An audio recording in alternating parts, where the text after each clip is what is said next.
Hello everyone, welcome back to Laura Likes Books. I'm Laura and I like books. And today I'm going to be doing my January wrap up. Also, I do have my notes, so if I'm looking down, I'm just reading my notes that I have. First off, if anyone is interested in stats, I read a total of 22 books.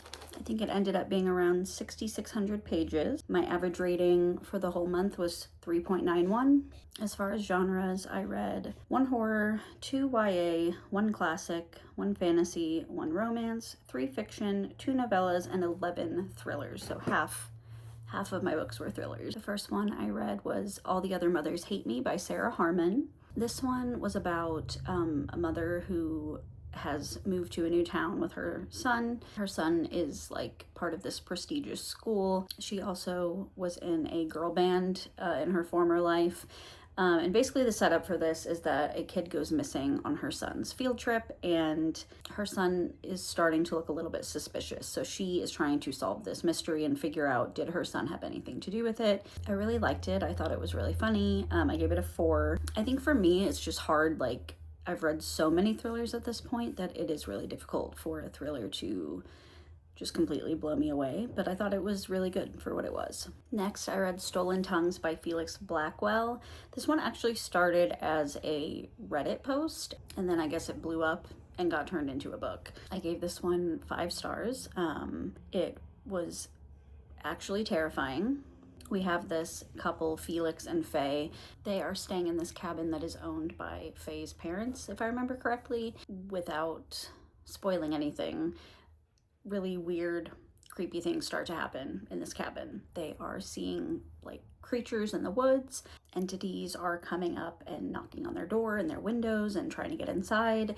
It is just so creepy. And then they go home and maybe this entity or these entities have followed them. Next, I read Mother-Daughter Murder Night by Nina Simon. This one was about this woman, Lana. She is a very high-powered businesswoman. She is in real estate, but when she gets sick, she goes to stay with her daughter Beth and her granddaughter Jack in this like small town. Jack, the granddaughter, works at this like kayak renting place, so she takes people on like kayak tours and things like that. Somebody ends up dead, like a body ends up washing up in the like place where she works. So of course she kind of becomes suspect number 1, and so this trio end up kind of trying to solve this mystery together while Lana is also trying to recover. I liked it. I think I gave it a 4. I feel like for me at this point, 4 is high praise for a mystery. But I thought it was very wholesome and, lighthearted. It was kind of a cozy mystery. It did take me a while to get into it. And I think the start was pretty slow, but once it got going, I enjoyed it a lot. Then I read The Unteachables by Gordon Corman. This was a middle grade. I just kind of count YA and middle grade together. But this was such a cute, funny middle grade book about this class of misfits, basically. Their teacher, Mr. Kermit, who just really does not give a fuck. Like he is burnt out. He really does not care what happens in this class.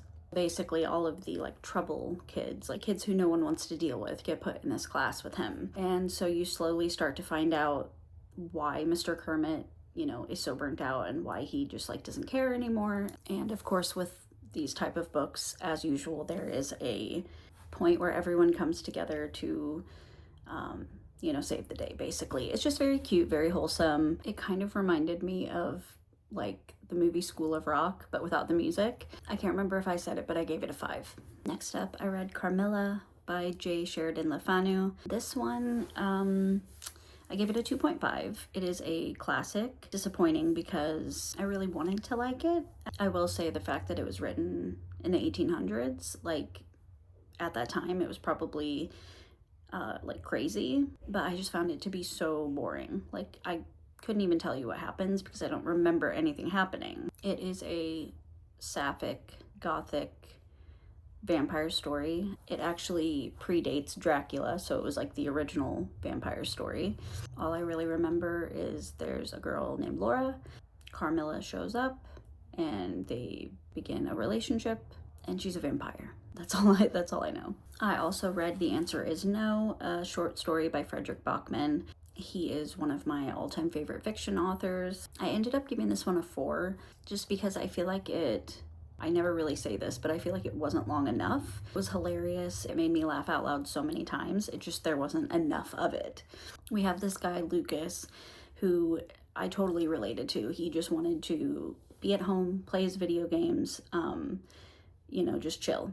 And so this apartment board, these like 3 women basically show up at his door because somebody has left a frying pan outside. And so instead of just like moving it or getting rid of it, they are going around trying to find out who put it there. And so everything kind of escalates from there and just becomes ridiculous. I can't really say anything more without spoiling because it is literally so short. But if you've read Fredrik Backman before, if you know you like his writing style, it's just a really quick, short, fun story.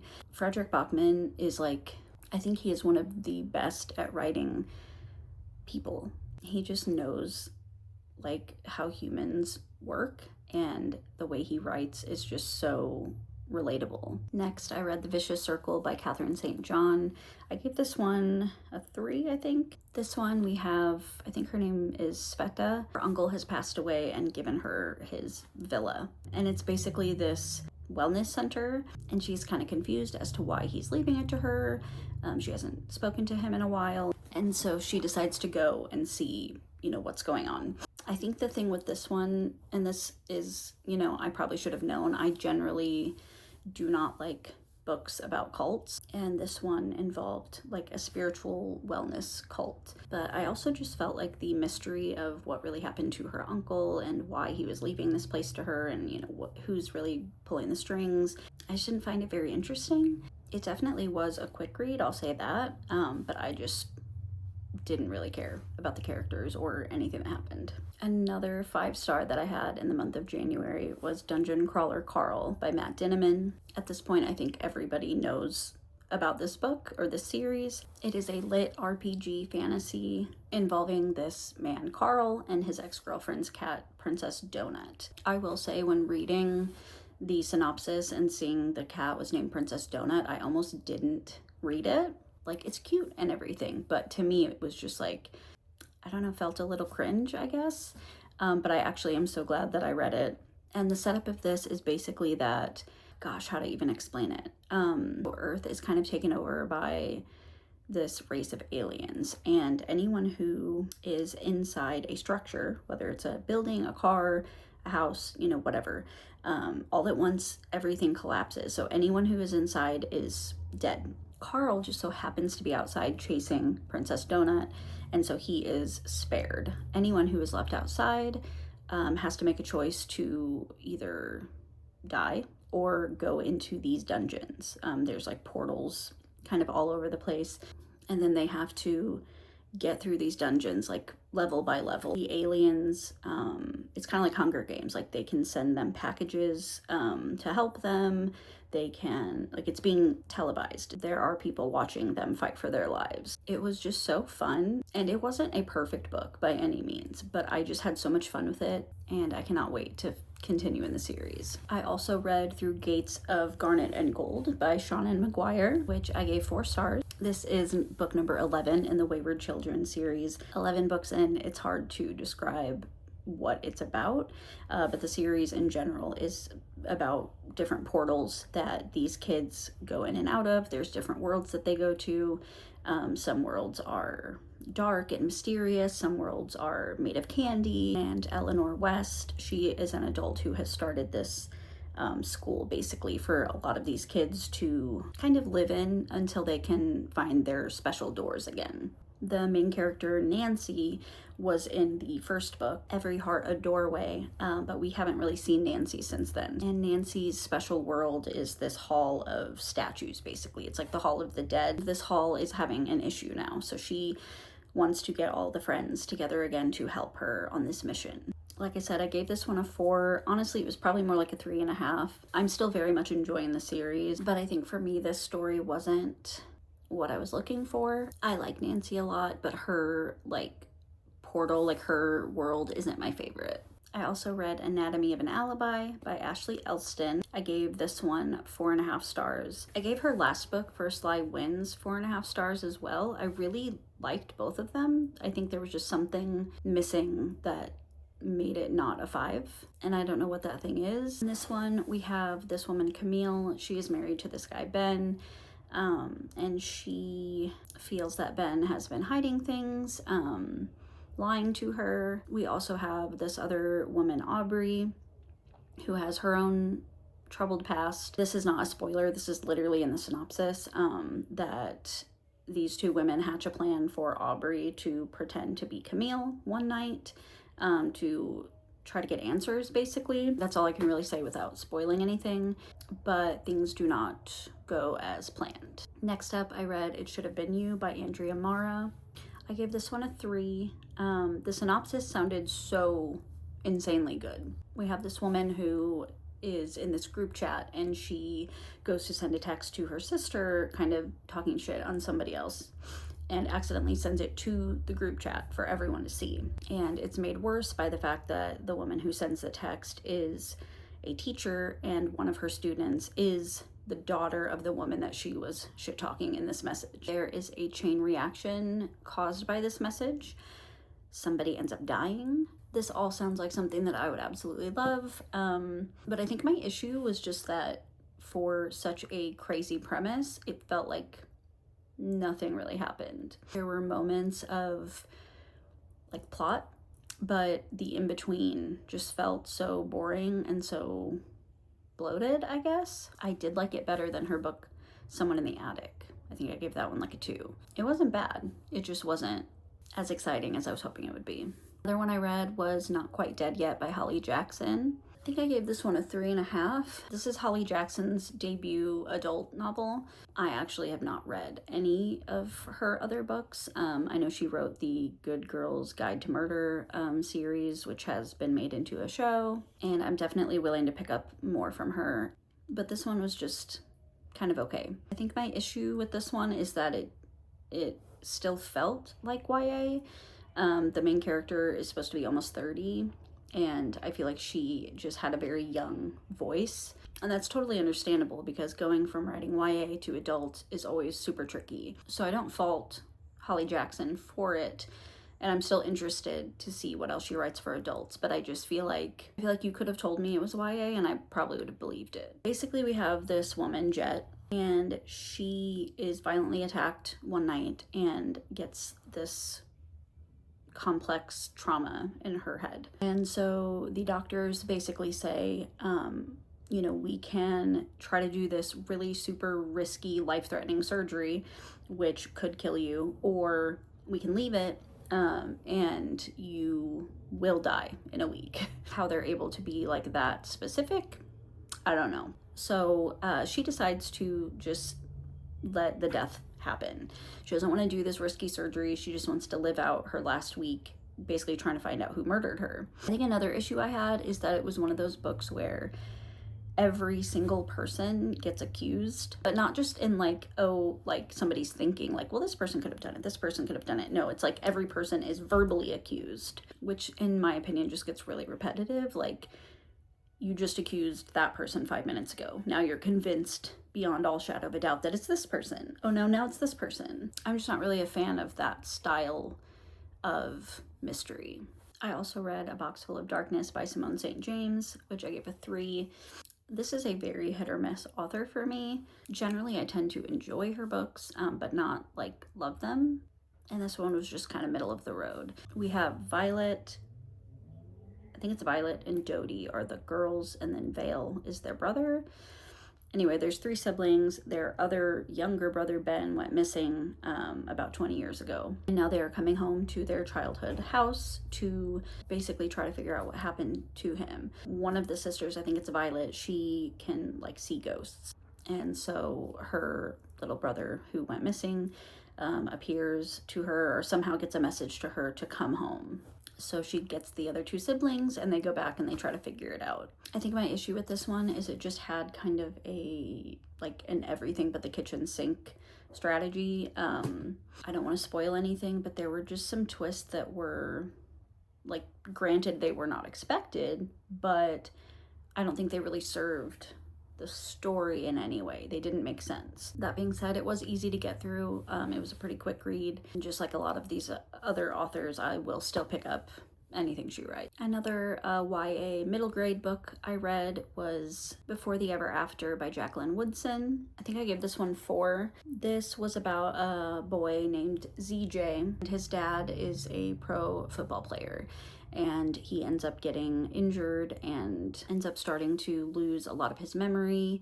And the book basically follows ZJ's struggles as he is trying to navigate, his dad forgetting his name and forgetting things that they've done together, and, him kind of grappling with the loss of who his dad is, and who he is without those memories to hold them together. I found it to be really moving and really sad and really beautiful. I also loved how ZJ's friend group really played a role, and kind of the importance of having those people there to support you when you're going through something like that with your family. Next up, I read The Future Saints by Ashley Winstead. Ashley Winstead is an auto buy, almost pretty much an auto 5-star for me. So I was a little bit disappointed that this one was only a 4. I have Theo. He is a record executive, and he is kind of known to show up when bands are declining and basically like try to either help them or end them. So he shows up one night to watch this band, The Future Saints, and he is just completely mesmerized by the singer Hannah. Hannah has just recently lost someone very close to her, and so she is kind of spiraling. It is also told through interviews. It's that very like documentary style. Think like Daisy Jones and the Six or The Favorites by Lane Fargo. I think for me that was sort of the problem. This is totally a me issue, but I have come to realize that I already know that I don't love books about famous people or celebrities or, any of that kind of stuff. Unless it's like a real band that I truly care about, I just find books about fame and stuff like that to be kind of boring, honestly. That being said, I still gave it a 4, which is not bad by any means, but I think just for me, it is probably my least favorite by her. I also read Loving a Vampire is Total Chaos by Ora Hayes. I absolutely loved this book. I gave it 5 stars, which was not what I was expecting. We have Celine, who is a detective. She's kind of recently been given a promotion. She's trying to solve these grisly murders that are happening. And then we have Xavier, who is literally a vampire, and this is not a spoiler, but he is the one committing said murders. And I just had so much fun with this book. Like I said, I wasn't expecting to love it as much as I did. It was just so weirdly cute. Xavier is, like I said, he's a vampire, but he's very golden retriever energy. Absolutely obsessed with Celine, and I just loved their cute little messed up dynamic. Another one I read was Caller Unknown by Gillian McAllister. This was an ARC from NetGalley that I received. She is another one who is one of my absolute favorite thriller authors. She wrote one of my all-time favorite thrillers, Wrong Place, Wrong Time. And in this one, we have a mother, Simone. She is meeting her daughter Lucy. They live in the UK, but they're meeting in Texas for a mother-daughter camping trip. Lucy, I think, is 18 or 19. She's kind of figuring out if she wants to go to college or what she's doing. After they get to their cabin or wherever they're staying, Simone wakes up in the morning and Lucy has been taken. She's gone. Somebody has kidnapped her, and the perpetrators are calling Simone, demanding that she do this very risky thing.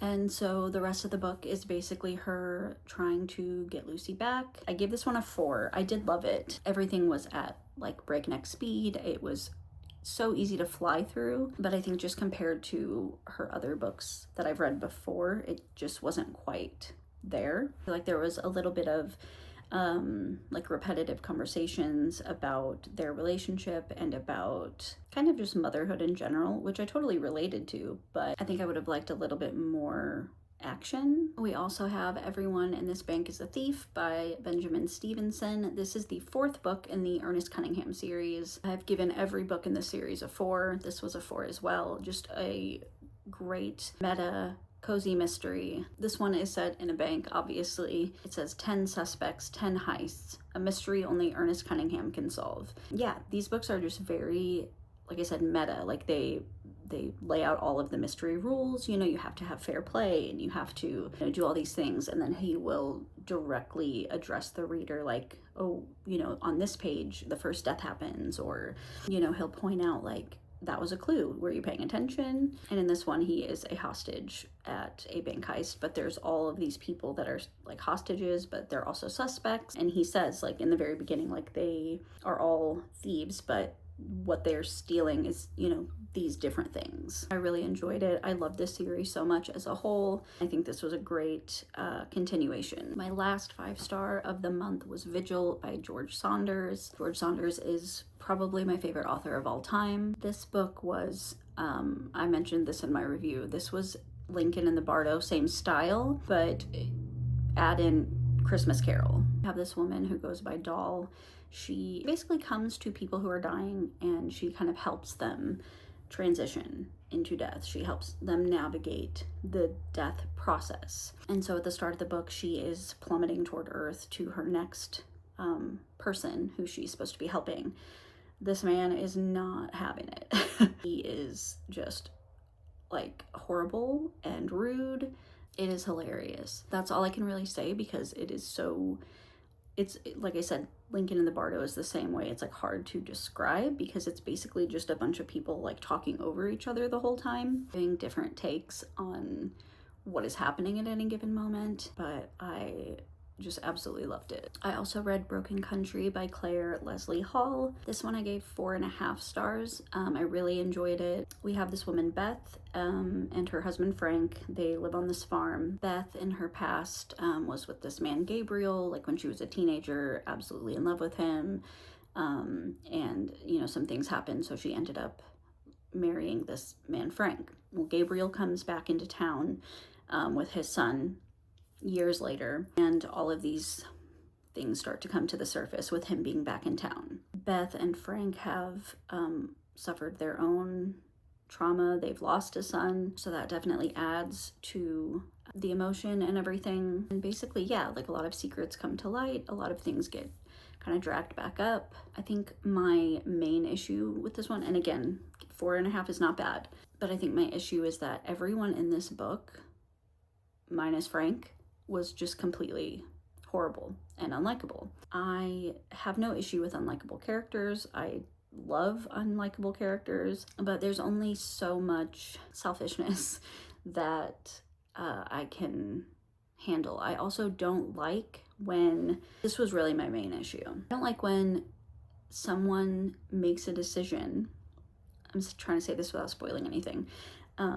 This might be a vague spoiler, I'm not sure, but I don't like when a person's decision, like, that has life-changing consequences, is caused by a miscommunication. I don't like miscommunication in general. We all know this. I can handle it when it's like something small and they just like do something small and then they talk to the person. But when it's a life-changing choice and you are basing that on something you are not even sure of, something that you did not circle back to check with that person, did this really happen? I just have a really hard time with that. Another major disappointment this month was My Husband's Wife by Alice Feeney. I gave this one 2. Absolutely heartbreaking. In this one, we have this woman, Eden. She is out for a morning run. She gets home and her key suddenly doesn't work. And it's this house that she and her husband like kind of just moved into a couple weeks before. Her key doesn't work.